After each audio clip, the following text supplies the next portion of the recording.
Hi, I'm Matt. I'm the music director at a church called The Well, and I play in the band Map and Compass, among others. And I make these yearly pedalboard walkthrough videos, except last year I said something that in retrospect is hilarious.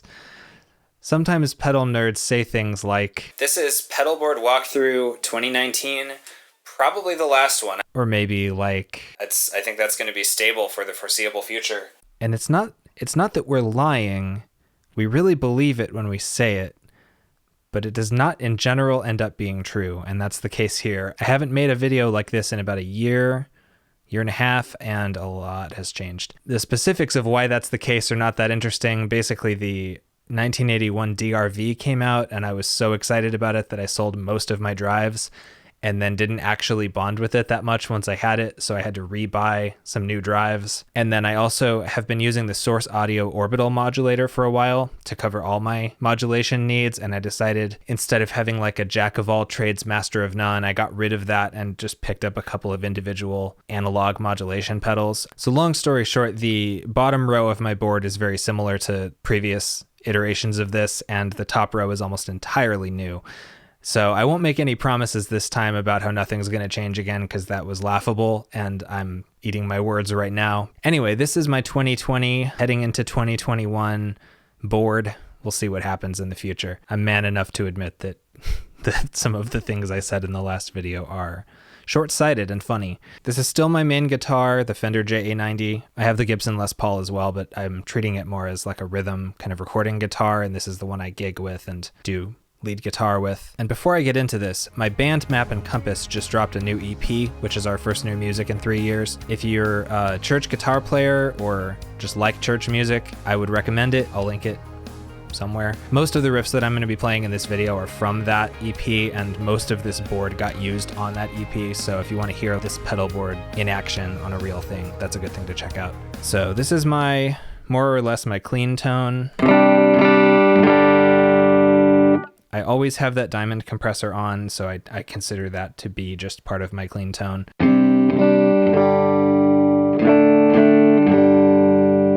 Diamond compressor's the greatest compressor in the world as far as I'm concerned. As far as what the compressor's doing, this is without it. And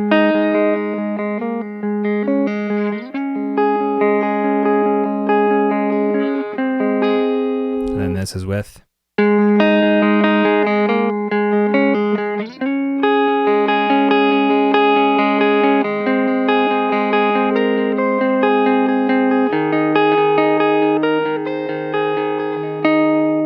Compressors are subtle. If you're not familiar with them, it's a little hard to get your head around what it's doing, but basically evening out my notes, and then I feel like the diamond just adds a certain kind of sparkle and fullness to the clean tone that's not there otherwise. And then the second pedal, well, really the second pedal in my chain is a noise suppressor that I have mounted underneath the board. It's the Electro-Harmonix silencer still. But the second pedal that's visible here is brand new. I put this on yesterday afternoon. It's this Digitech Mosaic, and it's basically an octave up pedal. It's called a 12-string simulator, but what it's doing is an octave up mixed in with your signal. And what it's replacing is a nanopog that was replacing a micropog. I've always had an octave pedal on here for some years now, but the micropog was too large, and the octave up that it did could be a little bit shrill and obnoxious. And then the nanopog was smaller and drew less current, but was also shrill and obnoxious. I'm trying out the Mosaic right now because it won a octave pedal shootout that I shot yesterday. That's probably posted by now. I felt like the Mosaic was a little subtler, a little more pleasant and like warm sounding, but most importantly, it could track chords with complex intervals in them, which is what I find myself doing a lot with octave pedals, and chords like that really trip up some octave pedals. So I like this one. Just kind of use it on stuff like this.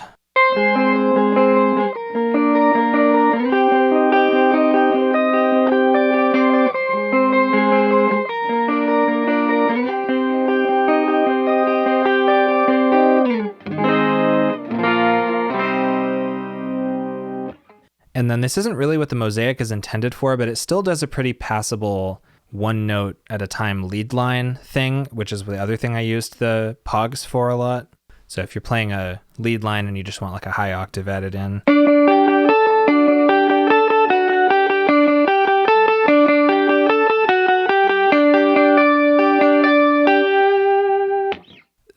Cogs might have been just a touch better at that, but the Mosaic's perfectly good at it too, and really I mainly use it for that 12-string thing. Afterwards, I have this Chorus, which is my other newest pedal. I used to have the Orbital Modulator, which was a multi-modulation pedal that could do chorus and flanger and phaser and all that stuff, and I really found that I was mostly using it for chorus. Finally kind of just decided to go all in on the chorus thing. It's a big part of my band's sound right now. The CE2W, it's expensive. It's expensive. Like I caught a really good deal on it and like a coupon and a holiday sale, and I still feel like I was stretching out on a limb from my comfort zone grabbing this, but it's just the legendary, 80s chorus pedal of all time. So kind of excited to have it. I really like the CE1 mode on it, which is what it's on right now.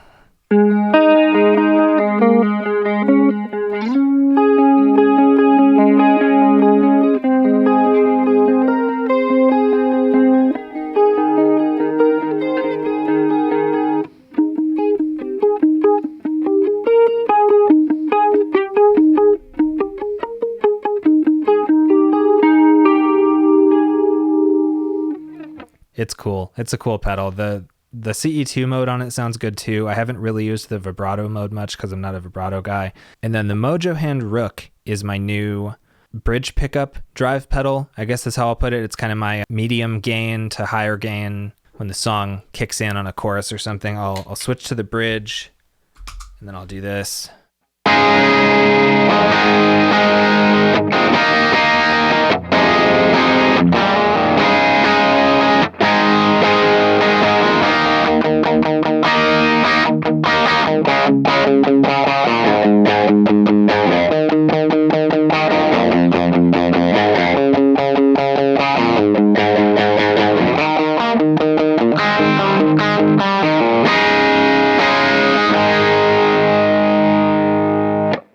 So if you're not familiar with the Rook, I do have an entire video talking about this pedal because I really like it, but it's vaguely tube screamer based without compressing and narrowing your sound in the way that tube screamers do. I feel like they get kind of muddy and dull and like indistinct. This one, I think because of the EQ section that it has, it's got that tube screamery like thing going on, but then you can dial back in some highs and lows, which tube screamers take out. My usual settings here are on the up clipping mode, which is the more tube screamery one, and then with the treble and the bass boosted a bit. And it's good for kind of like high lead, like intro type stuff too.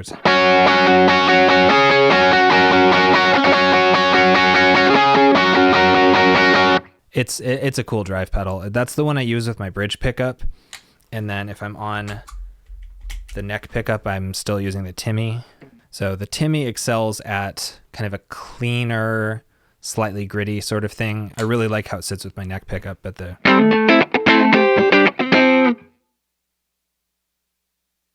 bump up the gain here a little bit.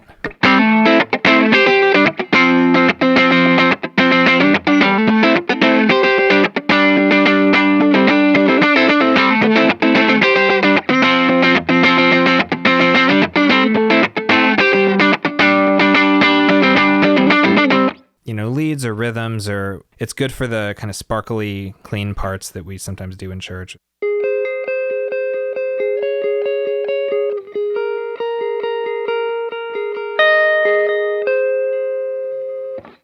Anyway, Timmy is probably my favorite drive pedal, but I needed the Rook for something a little heavier. And then the other new one is this Archer by Rockett, which I'm really just using as a clean boost. It's got a lot of volume on tap, so it does an excellent job boosting me for solos and stuff. But then in addition to being a boost, it's got that clon mid-range thing going on. It's a little bit of like a warm mid-range boost that lets you stick out of the mix really well. And I'm pretty new to this clon type thing, but it's working really well for this. So I'll have one of these other drives on already, and then I'll click on the Archer for a boost. So if I'm going along on the Timmy, for example, and then I get to a part where I need to be playing a solo, I'll kick this on.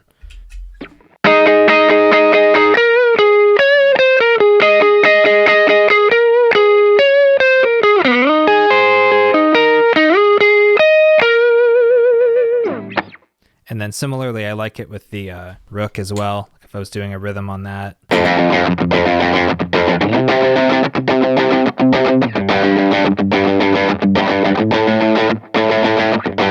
then kick on there.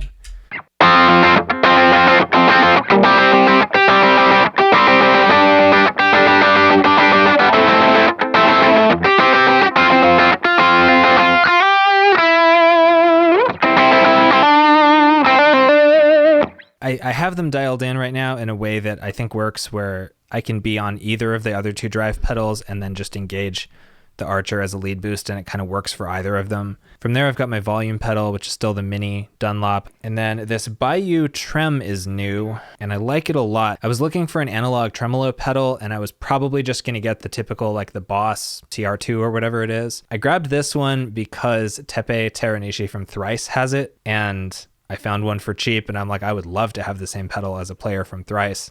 That's actually the same reason I have the Rook as well. The Bayou is really great. It's incredibly simple. It only has 3 knobs. It's just, depth, rate, and then there's a bit of a, like either a volume boost or a makeup gain on it if you want it to come out a little louder than it goes in.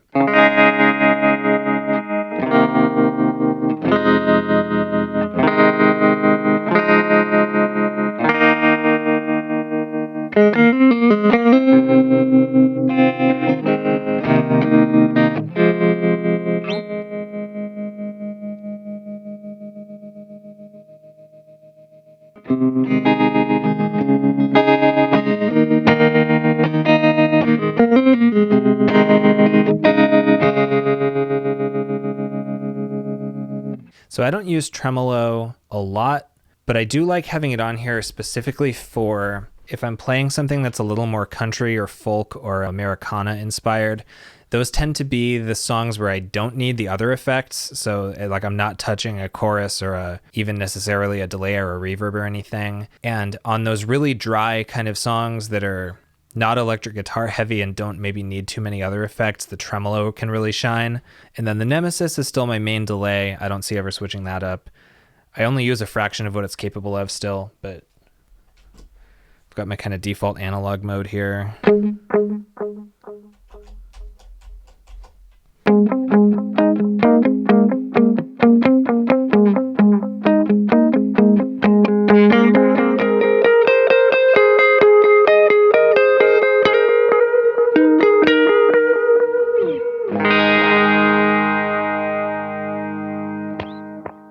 And of course, my second preset is still the dotted eighth thing. I use this Analog Endeavors aux2 switcher to get between presets.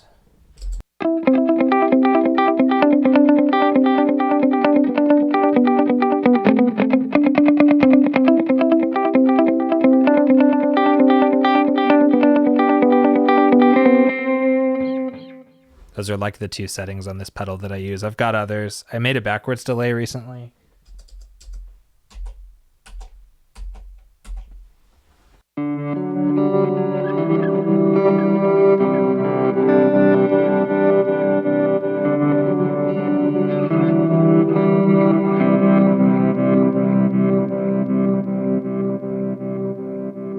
Which is awesome, but I only use sometimes.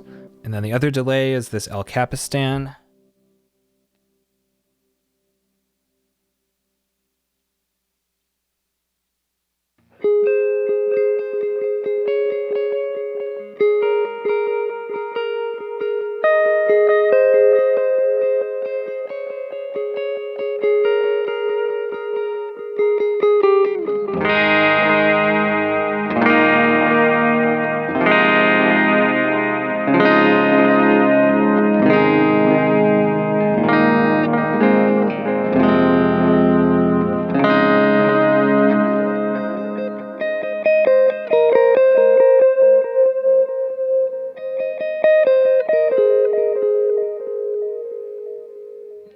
And then blueSky, still holding strong here on reverb. Tempted by something like the new neighbor Immerse. We'll see what happens in the next year, but the blueSky is kind of my platonic ideal of what a reverb pedal should sound like. So anything else I'm interested in has to compete with this.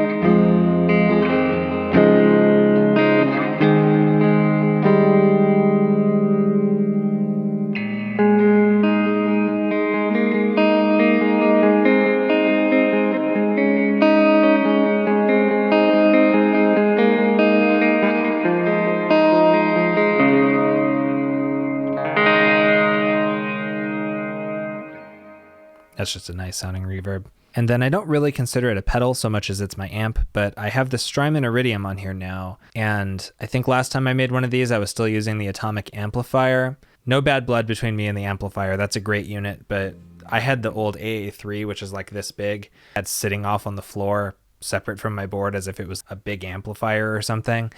And when the Iridium came out, I was like, that's my chance. I could reshuffle some stuff and get my amp modeler onto the board itself. I can roll into a gig with like a guitar and my pedal board and pop the case off my pedal board and I'm good to go. That was really tempting to me. The Iridium's awesome. I do like it as much or maybe a little more than the amplifier, but part of the appeal was the size and the form factor because it's just able to sit here on the end of my board now, and it's always available. It's got a headphone out for when I'm practicing. So the amp setting that I use 100% of the time for like every genre that I play is just the chime on cab A, and then with the knobs like so. I dialed that in within maybe an hour of buying the unit a year ago, and I have not touched it since. So that's my board this time around. Like I said, the bottom row, other than the Bayou, is exactly the same as it was last time. The top row, almost nothing's the same. It's evolved. A certain amount of this is also, you know, quarantine boredom. You start researching like the best chorus pedal in the world that you could get. So this is my board for right now, and I'm very happy with it. Again, if you want to hear it in action, almost all of these are on the Map and Compass EP somewhere. That's out on all the typical streaming platforms and whatnot. Anyway, thanks for watching. Hope you're staying safe out there.